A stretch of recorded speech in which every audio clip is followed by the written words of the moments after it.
사도신경으로 우리의 신앙을 고백하며 1월 19일 수요일 새벽 예배를 하나님께 올려드리겠습니다. 전능하사 천지를 만드신 하나님 아버지를 내가 믿사오며 그 외아들 우리 주 예수 그리스도를 믿사오니 이는 성령으로 잉태하사 동정녀 마리아에게 나시고 본디오 빌라도에게 고난을 받으사 십자가에 못 박혀 죽으시고 장사한 지 사흘 만에 죽은 자 가운데서 다시 살아나시며 하늘에 오르사 전능하신 하나님 우편에 앉아 계시다가 저리로서 산자와 죽은 자를 심판하러 오시리라. 성령을 믿사오며 거룩한 공회와 성도가 서로 교통하는 것과 죄를 사하여 주시는 것과 몸이 다시 사는 것과 영원히 사는 것을 믿사옵나이다. 아멘.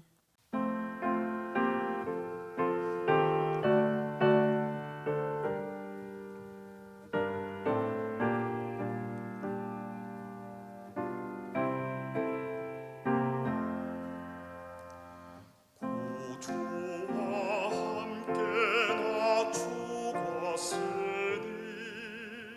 구주와 함께 나 살았도다. 영광의 그날에 이르도록 언제나 주만 바라봅니다. 언제나 주는 날 사랑하사 언제나 새 생명 주시나니 영광의 그날에 이르도록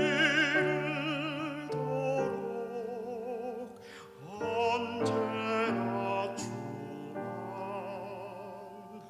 바라봅니다. 마음속에 시험을 받을 때와 무거운 근심이 있을 때에 주께서 그때도 같이 하사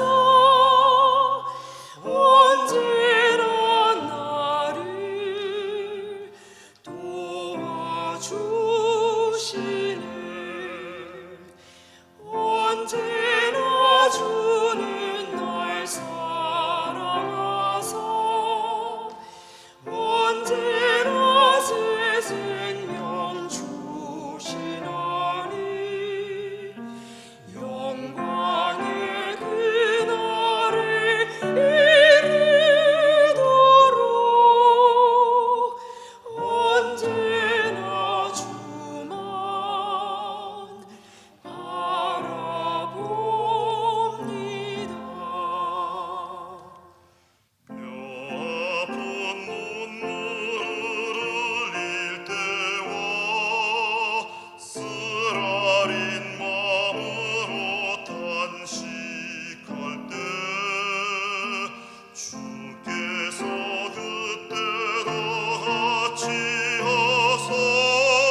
오늘 우리에게 주시는 하나님의 말씀은 요한복음 6장 16절로 21절까지의 말씀입니다.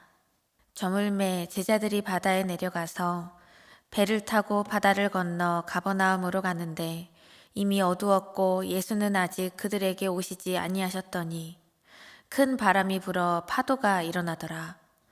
제자들이 노를 저어 10여리쯤 가다가 예수께서 바다 위로 걸어 배에 가까이 오심을 보고 두려워하거늘 이르시되 내니 두려워하지 말라 하신대 이에 기뻐서 배로 영접하니 배는 곧 그들이 가려던 땅에 이르렀더라. 아멘. 사랑의 하나님 감사합니다. 죄 많고 연약한 우리를 끝까지 사랑하시어서 구원의 옷을 입혀주시고 우리가 거룩한 주의 자녀로 이 땅에서 하나님의 나라를 바라며 살게 하시니 감사합니다. 천지 만물을 창조하시고 모든 역사를 주관하시는 창조주 하나님 아버지, 하나님만이 우리의 참된 소망이시기에 우리 삶의 작은 조각 속에서도 소망의 하나님을 날마다 발견하는 삶을 살기를 원합니다. 하나님 아버지를 온전히 알게 하여 주시고 진리의 그 말씀 가운데에서 하나님 아버지의 그 마음과 뜻을 온전히 깨달아 주님 안에서 일평생 복된 그리스도인으로 또한 능력 있는 그리스도인으로 살게 하여 주시옵소서. 이 시간 모든 것을 주님께 맡기며 예수님의 이름으로 감사하며 기도드립니다. 아멘. 할렐루야. 이 새벽 소망의 하나님을 바라보며 영광의 예배자로 나아가신 모든 성도님들 위해 하나님의 평강과 은혜가 충만하게 임하기를 간절히 축원합니다. 오늘 이 시간 말씀을 통해서 하나님의 그 마음을 깨닫게 하시는 은혜와 그 말씀대로 살아갈 수 있는 능력을 이 시간 우리에게 부어주시기를 간절히 기도합니다.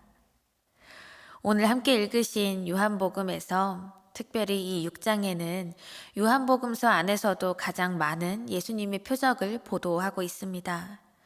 표적이라는 것은 단순히 기적이 일어났구나, 놀라운 일이 일어났구나 이 의미에 그치는 것이 아닙니다. 어떤 다른 실체를 가리키기 위한 목적이 있는 것인데요. 바로 우리 예수님이 살아계신 하나님의 아들이시며 참된 메시아 되심을 입증하기 위하여서 우리 예수님께서는 여러 표적을 행하고 계십니다.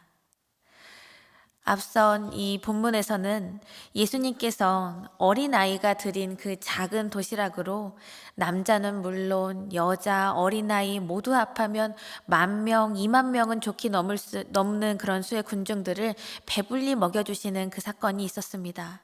그러고도 남은 조각들을 다 모으니 12강조리를 거두는 그러한 역사를 우리 주님은 행하셨습니다. 아무것도 없는 그 빈 들에서 이렇게 놀라운 일을 행하신 예수님의 다음 행보는 어디로 이어졌을까요? 요즘 말로 우리 예수님 그 당시에 핵인싸라고 불렸을 것입니다.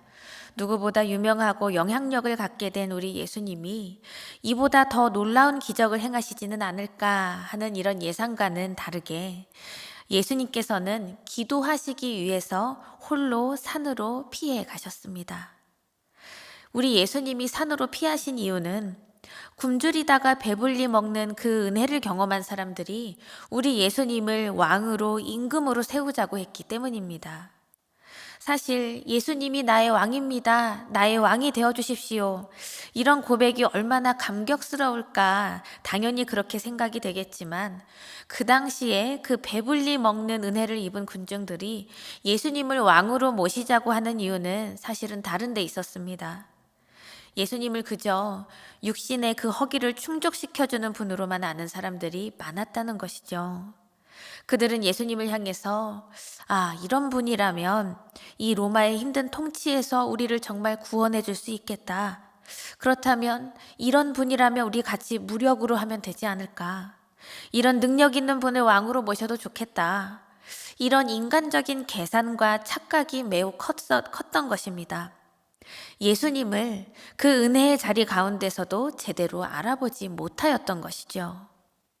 제대로 알아보지 못하는 것이 얼마나 중요한지 모르겠습니다. 제가 초등학교 한 2, 3학년 정도일 때요.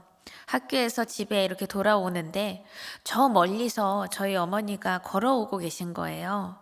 그래서 저는 정말 기뻐서 엄마를 부르면서 뛰어갔습니다.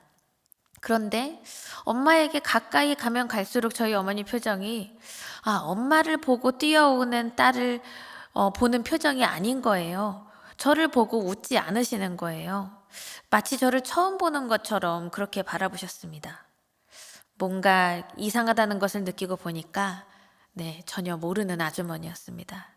그냥 멀리서 실루엣만 보고 제가 엄마라고 착각한 것이죠. 생각해 보니까 제가 집에 들어갈 시간에 어머니는 늘 저를 집에서 맞이해 주셨었는데 그때 왜 그런 착각을 하고 제 생각대로만 다 생각을 하고 전속력으로 뛰어갔는지 모르겠습니다.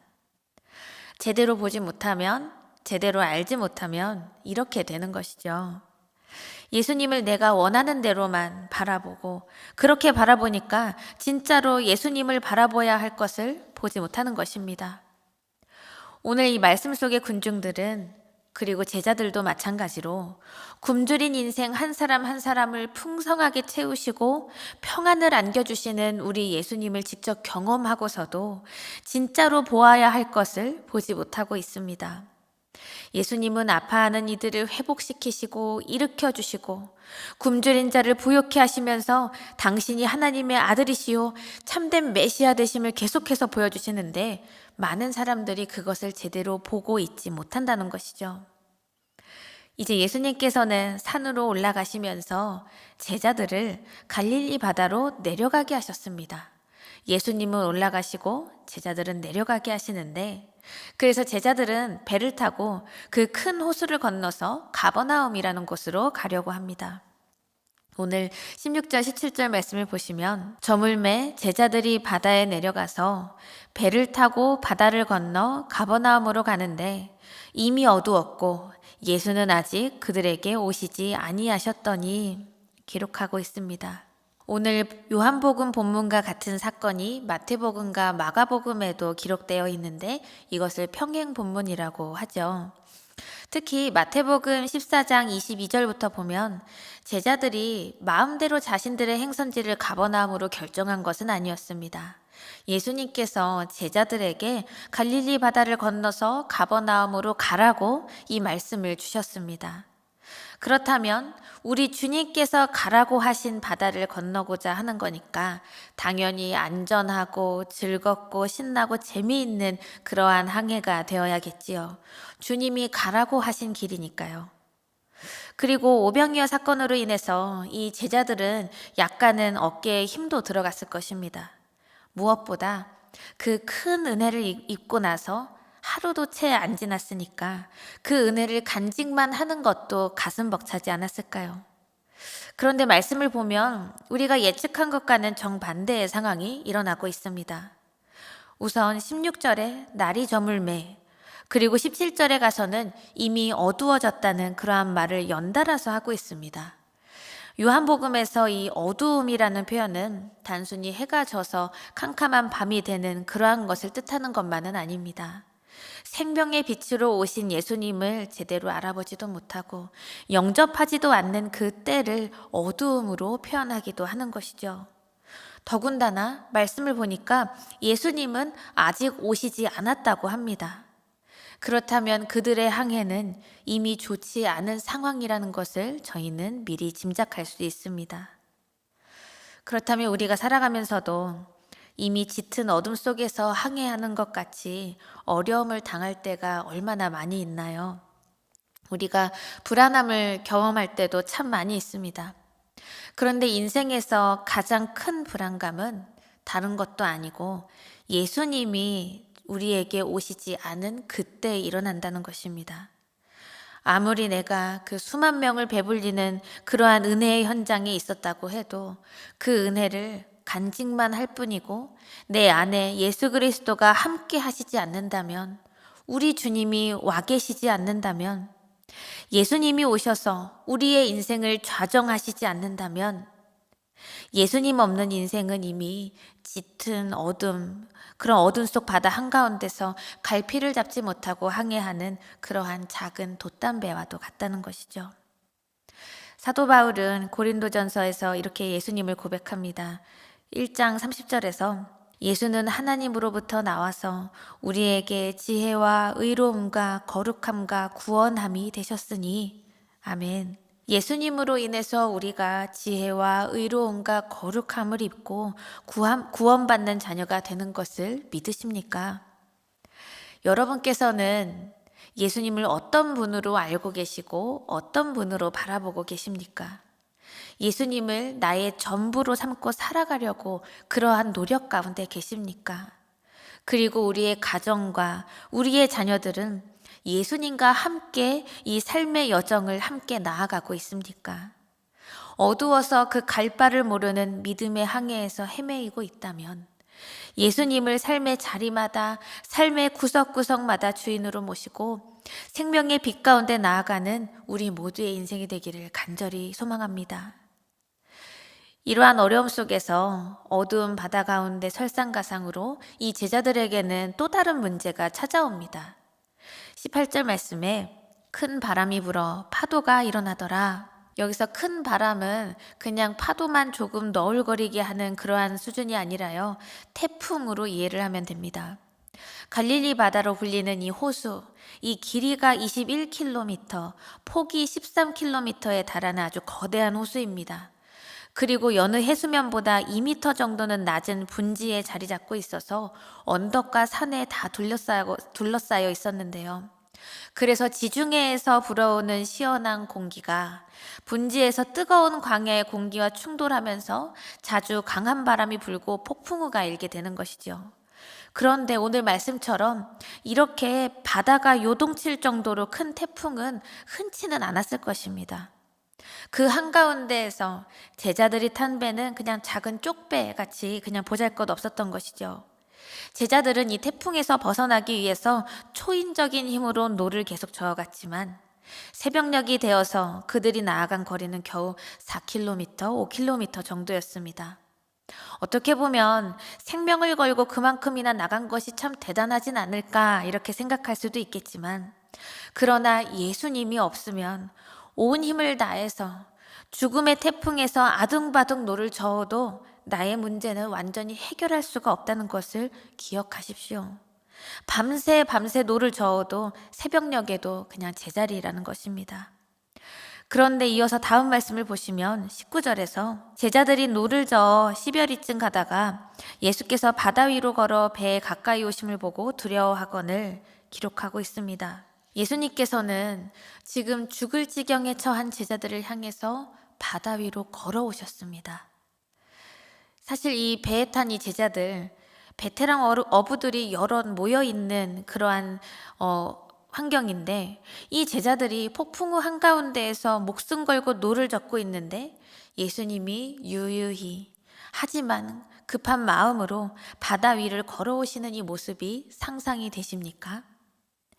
예수님께서 가라고 하신 그 바닷길에 큰 태풍이 몰아치고 그리고 주님이 가라고 하셨으니까 순종해서 이렇게 가는데 밤새 노를 저어도 제자리인 이유가 무엇일까요? 빈 들에서 500여의 표적을 보이신 예수님께서 하늘을 다스리시고 바다와 땅과 태풍까지도 다스리시는 하나님 되신다는 것을 이 제자들에게 알게 하려 하심이었습니다. 이런 예수님께서 우리의 문제를 다 해결하시고 인생의 고비마다 우리를 홀로 두지 않으시며 친히 역사하시는 우리의 주님 되심을 이 시간 믿으시기 원합니다. 그런데 제자들은 자신들을 정말 친히 구하러 오신 예수님을 보고 나서 겁에 질려 버렸습니다. 마태복음에서는 제자들이 이 예수님을 유령으로 착각했기 때문이라고 기록하고 있는데요. 아직까지도 이 제자들은 우리 예수님께서 하늘과 바다와 모든 것을 다스리시는 주인 되신다는 것을 믿지 않았나 봅니다. 주님은 이 위태로운 배 안에서 정말 부러질 것 같은 앙상한 노를 붙잡고 두려워하는 이 제자들에게 이렇게 말씀하십니다. 20절에서 내니 두려워하지 말라. 죽을 위기에 있는 제자들에게 주님께서 하시는 말씀은 나다. 두려워하지 말아라 입니다. 예수님의 이 말씀은요, 이제 내가 왔으니까 태풍은 곧 잠잠해질 것이다. 그리고 파도와 바람이 다 온순해질 것이다. 그러니까 안심해라. 두려워하지 마라. 이런 뜻이겠죠. 그러자 이제 제자들은 참 기뻐하면서 예수님을 기꺼이 배 안으로 모셔들었고 영접하였고 그 배는 곧 그들이 가려던 땅에 이르렀다. 이렇게 기록하고 있습니다. 여러분, 제자들이 이렇게 기뻐한 이유는 무엇일까요? 파도가 잔잔해졌기 때문에 기뻐했을까요? 아니면 노를 힘차게 젓지 않아도 편하게 갈 수 있기 때문에 기뻐했을까요? 다시금 내 능력을 뽐내면서 이 배를 움직일 수 있어서 기뻐한 것일까요? 다 아닐 것입니다. 바로 우리 진짜 예수님, 나의 주님을 온몸으로 만났구나, 이것을 깨달았기 때문입니다. 하늘과 땅과 바다를 주관하시는 하나님의 아들 예수님, 창조주 예수님을 내 두 눈으로 보았고 나의 온몸으로 몸소 체험했기 때문에 그 주님을 진짜로 만나고 영접한 그 기쁨 가운데 놓여져 있었던 것입니다. 예수님께서 허락하여 주시는 이 평안이 참된 평안이라는 것을 경험한 제자들은 그동안 내 뜻대로만 생각했던 예수님을 주님이 보이신 그 뜻 가운데에서 깨닫게 되었습니다. 예수님이 나의 영적인 왕 되시는구나, 이것을 바르게 깨달았던 것입니다. 그리고 우리 예수님께서 외치시는 하나님의 나라는 그 당시 그 로마의 압제로부터 무력으로 벗어나서 물리쳐서 세우는 그러한 정치적인 나라가 아니라 죄와 사단의 공격과 그런 압제로부터 벗어나서 영원한 안식과 평강을 누리는 영적인 하나님의 나라라는 것도 점점 이 제자들은 깨달아 갔습니다. 이렇게 기쁨으로 주님을 영접하고 내 삶의 주인으로 주님을 모시었을 때 어느덧 이 배는 그들이 가려는 땅에 도착해 있었다는 것이죠. 사랑하는 여러분, 우리 주님은 사랑하는 제자들이 맑고 고요한 바다만 건너게 하시는 분은 아니십니다. 주님은 우리를 사랑하시되 끝까지 사랑하셔서 당신을 제대로 알지 못하면 그것이 영원한 죽음으로 가는 불행한 인생이라는 것을 아셨습니다. 그래서 천지를 주관하시는 하나님의 아들 예수 그리스도이심을 깨닫게 하시기 위해서 때로는 태풍이 일렁이는 바다를 건너게도 하시는 거고요. 그리고 그 요동치는 바다가 우리를 죽게 만드는 그러한 죽음의 바다라는 것이 아니라 사실은 주님이 나의 참된 주님 되심을 보이시는 은혜와 영광의 바다라는 것을 우리는 기억해야 합니다. 주님을 인격적으로 만나는 것이 이렇게 중요합니다. 그분과 깊은 교제를 나누면서 참된 평안과 영원한 생명을 누리는 것이 우리의 인생 중에 가장 중요한 것입니다. 지금 홀로 태풍이 있는 바다에서 노를 저어가는 것처럼 큰 문제 앞에 맞닥뜨려 계시지는 않은가요? 아니면 이전에 받았던 그 은혜를 안고만 가기에도 버거운 때에 있는 분이 계실까요? 때로는 예수님이 나와 함께 계시지 않는 것 같고 나는 여전히 긴 터널을 지나는 것 같다. 어두운 가운데 있는 것 같다. 이러한 힘든 여정 속에 계시는 분도 계시지 않을까요? 하지만 일렁이는 이 태풍 속에서도 우리의 참된 소망이 되시는 우리의 주님은 우리를 홀로 버려두지 않으십니다.